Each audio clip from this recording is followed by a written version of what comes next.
빈 말고 또 다른 도시들 뭔가 천재들의 어떤 이 창의력과 이게 빛났던 도시가 있다면 어디가 있을까요? 역시 파리겠죠. 파리. 두 권으로 소화할 수밖에 없었던 천재들의 도시가 파리더라고요. 왜냐면 천재들이 너무나 많아서 그래, 그러셨을 것 같아요. 한 권으로는 도저히 불가능하죠. 네. 그래서 두 권을 썼습니다. 그래서 네. 한 권은 문인편, 작가들. 네. 또 한 권은 예술인 편에서 에펠, 뭐 샤넬, 그렇죠. 뭐 에디트 피아프를 이렇게 넣은 거죠.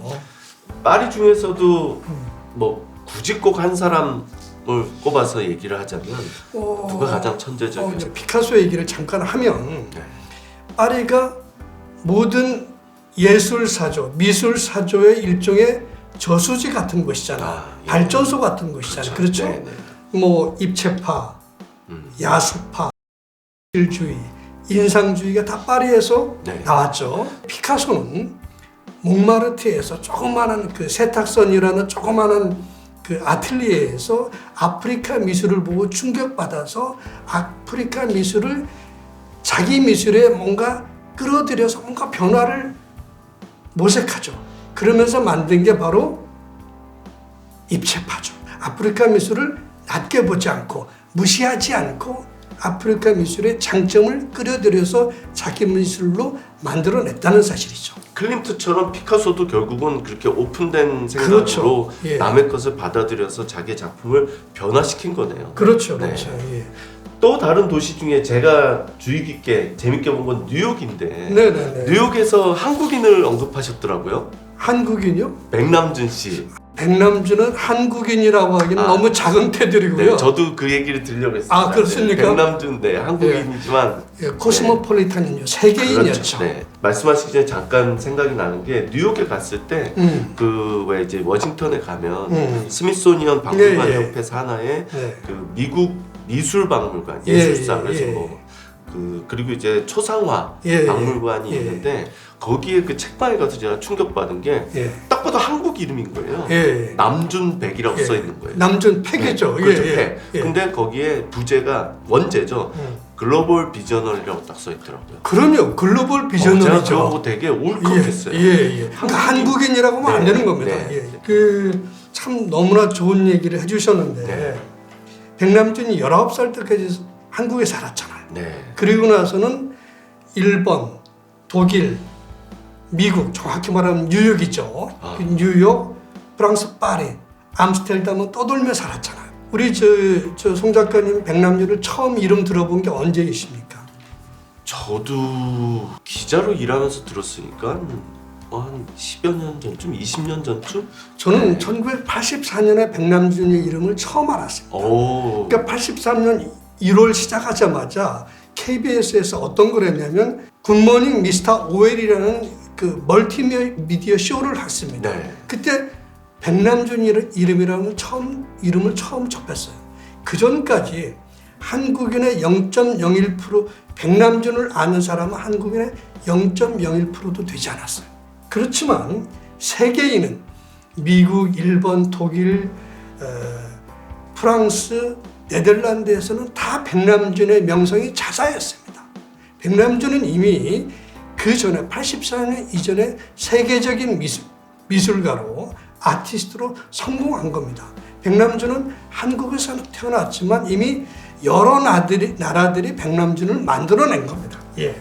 그도 결국은 자유, 다양성, 어떤 이제 여정을 통해서 끊임없이 지구를 돌면서 스스로를 정말 한국에서 태어난 한국인이지만 세계인으로서 스스로 성장해서 결국 이제 선구자로서 돌아가신 거네요. 맞습니다. 저는 그 백남준을 연구한 사람으로서 그 배경이 뭔가를 따져봤는데 백남준은 19살까지 한국에서 자랐잖아요. 그러니까 기본적으로 한자를 알았잖아요. 유교 문명을 받아들였잖아요. 불교도 좀 알잖아요. 근데 성년이 되고 나서는 주로 어디에 살았습니까? 기독교 문명 국가에 살았잖아요. 기독교 문명 국가에 살면서 백남준은 자기 예술에 동양 문명을 가미시키려고 끊임없이 노력했습니다. 한자 문명, 유교 문명, 불교 문명, 그리고 심지어 백남준이 위대한 게 뭔지 아십니까? 백남준은 우리가 무시하고 천시하던 샤머니즘까지도 백남준은 그 샤머니즘의 본질을 보려고 했던 겁니다. 그래서 샤머니즘까지도 자기 예술에 받아들이려고 노력했습니다. 피카소가 아프리카를 받아들이려고 했던 거랑 굉장히 유사한 그렇죠. 샤머니즘을 뭐라고 하죠? 보통 무당이라면서 얼마나 손가락질했습니까? 신내림이라고 해서. 근데 백남준은 샤머니즘까지도 이게 예술의 또 다른 부분이라고 생각을 한 겁니다. 그게 다양성이죠. 개방성이죠. 그러면서 전혀 다른 지구상에 존재하지 않았던 미디어 아트라는 걸 만들어낸 겁니다. 자, 여기서 한 가지만 제가 더 말씀드려볼게요. 백남준 이전의 예술가들은, 미술가들은 과학을 멀리했습니다. 그렇죠. 과학은 어떤 세계입니까? 과학은 논리적 증명의 세계입니다. 답이 나오지 않으면 과학은 존재하지 않아요. 그렇죠? 근데 예술은 어떤 세계죠? 예술은 답이 없죠. 예, 답이 없죠. 왜냐하면 감성과 상상력의 세계이기 때문에 꿈꾸는 세계잖아요. 답이 있을 수 없죠. 그러니까 답이 없는 세계와 답이 정해져 있는 세계의 과학은 서로 상충되는 거죠. 물과 불 같다고 생각한 거죠. 하지만 백남준은 독일에서, 뉴욕에서, 일본에서 이 노마드처럼 떠돌면서 예술의 과학을 끌어들이고 그거를 결합하는 방법이, 융합하는 방법이 뭔가 있을까를 혼자 수업이 연구한 거죠. 그러면서 만들어낸 게 바로 미디어 아트죠. 지금 21세기 예술가들은 모두 백남준의 빚을 지고 있습니다. 우리에게 불을 가져다 준 선구자 같은 그런 느낌. 미디어 아트라고 하는 새로운 세계를 우리에게 가져다 준 21세기 모든 예술가들은 백남준에게 빚을 지고 있다는 그 표현이 너무 마음에 와닿습니다. 예, 그렇습니다. 네. 지금 현대 예술을 하는 사람들을 보면 다 미디어 아트를 자연스럽게 활용합니다. 아주 자연스럽게. 그게 누가, 선구자가 누구죠? 남준팩입니다. 제가 이 작가님 책을 거의 다 읽었어요. 대부분 다 예술인인데 사실은 예술가가 아닌 사람을 천재라고 해가지고 넣으신 케이스가 몇 개 있더라고요. 이 런던 편에서 윈스턴 처칠을 꼽으셨더라고요. 그래서 저는 사실 대부분이 다 문화 예술계 작가, 화가, 음악가 이런 사람인데 윈스턴 처칠을 왜 갑자기 천재들의 이 시리즈에 넣으셨을까?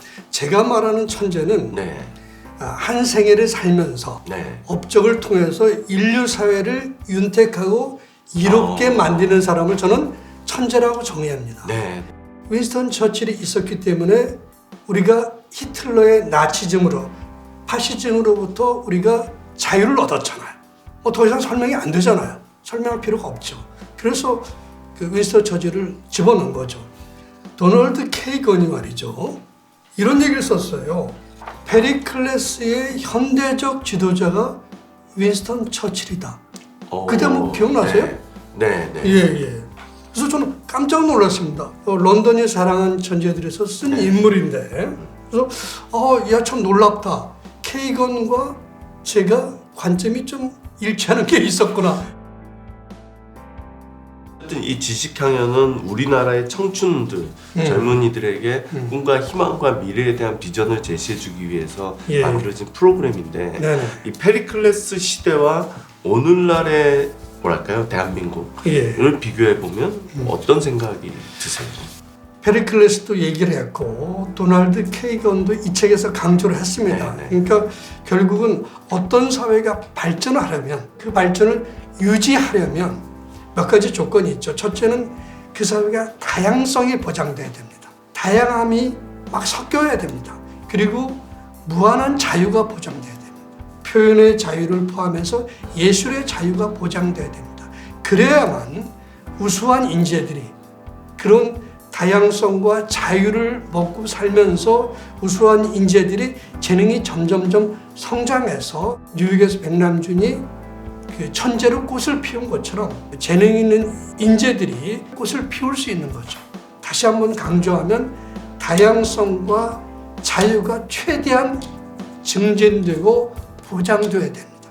그런 사회를 지향돼야 됩니다. 바로 자유민주주의 사회는 그걸 위해서 존재한다는 게 바로 페리클레스의 메시지가 아닌가요? 저는 그렇게 읽었습니다. 네, 맞습니다. 정확하게 말씀해 주셨고요. 예. 이 저희 신세계에서 하고 있는 이 지식향연이 바로 딱 그런 걸 목표로 하고 있는 프로그램입니다. 이렇게 좋은 말씀 주셔서 너무 감사합니다. 고맙습니다.